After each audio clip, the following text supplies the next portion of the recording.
There's an old story about a Kisi man called Nyakundi. And Nyakundi had a bass guitar, the traditional bass guitar. They call it Obokano, only that it doesn't produce any bass.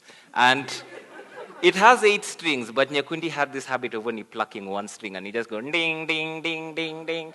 And his wife was exhausted with him, and she couldn't understand why he did this. Was it because it gave him some ecstasy or something? And her patience was exhausted, and she just came to him and said, "You have to stop this, Nyakundi."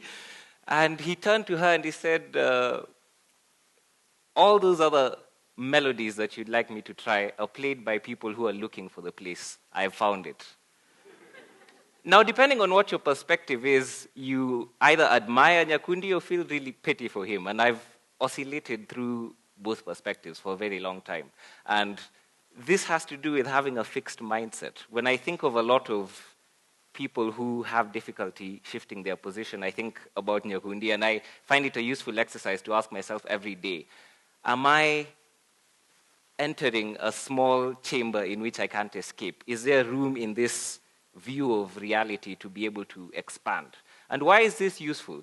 Well, for most of this summer, I spent time in a place where half the curriculum was just mindset, mindset, mindset, mindset, mindset. We did meditations every day before doing lessons, and this was a scientific place. Like, these are hard science people, non-religious, but we were told meditation is a non-negotiable because you need to have a handle on your own mind if you're going to even attempt to impact the lives of 1 billion people. That's a huge responsibility. And we find more and more that all these ancient teachings that we were taught, all these ancient wisdom, especially those which we discarded when we were trying to pursue one model of progress, are becoming much more useful now. We are seeing them converging, and the information that we have about how the world is transforming is beginning to look much more and more like the apocalypse stories in your religious books, and the Kali Yuga, and all these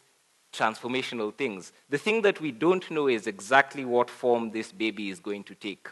We do not know how we are going to get there, how much turmoil we're going to put ourselves through, but we do have some very strong indications about what this transformation looks like. Number one is, it is not going to be business as usual into the gently unfolding future that we've become accustomed to. We educated our children to be machines for the most part.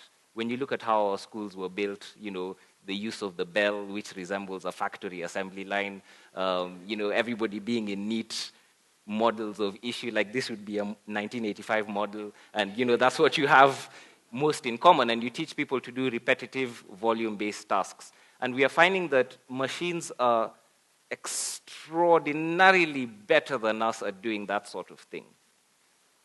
Areas which we never dreamt would be taken over are now under attack. Things like dermatology, looking at what skin diseases people have.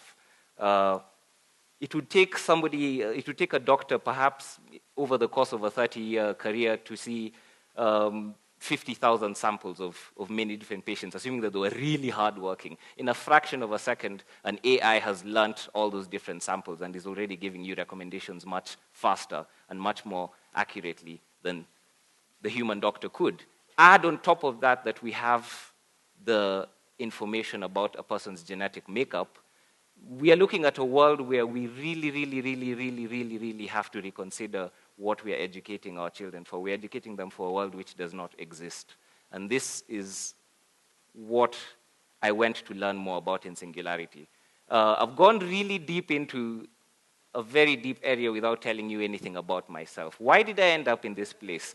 Well, I'm not a scientist, I'm not a technologist, I'm not a mogul owning platforms or anything. What I am is a curious human being, and I am an artist.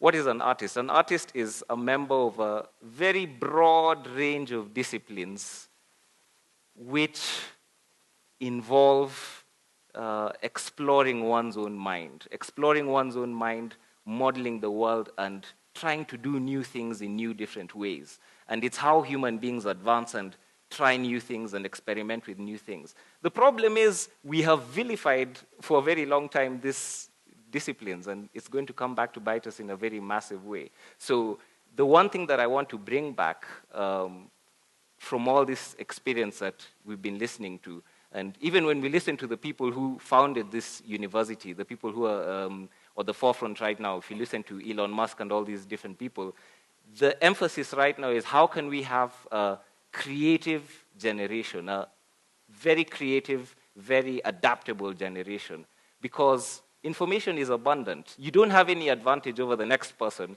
because you know who the president of the Czech Republic is, or you know some random detail. Within a fraction of a second, somebody else has found that information. Where your advantage comes from is now that we all have this information in abundance, who is more creative in how they put it together and create something new?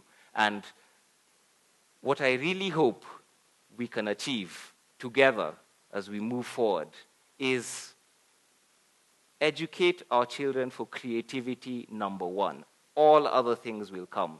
We educate our children for creativity, and that's why Engage is so special to me. I'll come back 1,000 times over if they ask me to come through, because you in this crowd are self-selected for this intelligence explosion which we are about to see. And that is an incredibly precious thing to find in this country. As we move into this next year, a lot of stupid people are going to say a lot of stupid things, but I hope that this little embryo that we've created can prosper and we can nurture each other's dreams and imagination. I haven't told you anything about myself. I probably should tell you. Yeah, a problem with doing random speeches. Well, I was educated as a lawyer. I was educated as an accountant. Very traditional. People call me a nonconformist. That's nonsense. I'm the most conformist person you'll ever meet. I did all those things. I was very keen to make money, very keen to fit into the corporate structure. But post-election violence happened, and it completely imploded my expectations of my career. I looked at the legal profession. I was like, well, if citizens can decide on a whim that the rule of law doesn't matter, I'm wasting my time. Why not invest time actually working on the minds of people, the operating software which creates the laws? And the only way to do that is art. But it was a huge difficulty. It meant throwing away paradigms that I'd internalized about art, or all the stigmas we have. You don't want to be an artist, you'll be poor, you'll be weird. But when I moved over, it happened to me like a flash. Paul on the road to Damascus. I couldn't get out of bed one morning. The phone was ringing. I couldn't get out of bed. It was completely paralyzing. And the only thing that motivated me to move out of bed was I spotted my paintbrush and paint somewhere nearby. And I started painting, and the acceleration just happened. And I started telling stories with this medium, and people liked the stories enough that I found myself, suddenly in the midst of a career that had so many interesting different deviations. And, 1 minute I'm in South Africa, 1 minute Madagascar, 1 minute Germany, and the thing that I noticed that it's highly unlikely that I would have had all these adventures if I'd just stuck with a fixed mindset about what I thought my life was supposed to be. Ignorance is your best asset. If you're willing, it seriously is. It seriously is. If you're willing to make an ass of yourself, if you're willing to come up on a stage without knowing what you're going to say, as I did, and write it along as you're going, you go on so many other interesting tangents that you couldn't have written for yourself. So I didn't expect that a few months ago I'd be jumping out of aircrafts, controlling robots with my brain, and completely disrupting all the models I have for how the world works. I'm in an extremely frustrating place right now because we learn about these godlike powers that we have to impact the world. Godlike powers that completely even transcend the confines of governments or geography or whatever.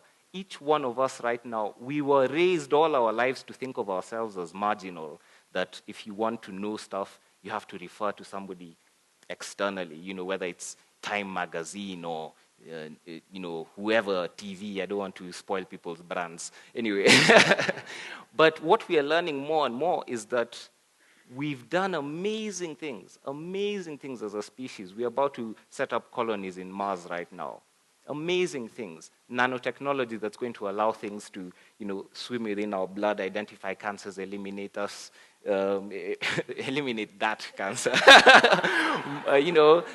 Stretch our lifespan twice as long. In this hall, there may well be people who live to 200 years. With all these amazing things, we learn that we don't know about the instrument that is responsible for exploring all these other instruments. And that's a real shame. I think as part of the curriculum for students, in addition to creativity, should be learning about ourselves, learning about this, nervous system. What is it? How does it come about? How am I able to just command my fingers to do this and they do this? I don't know how I'm doing this. Random things like this. How are we able to?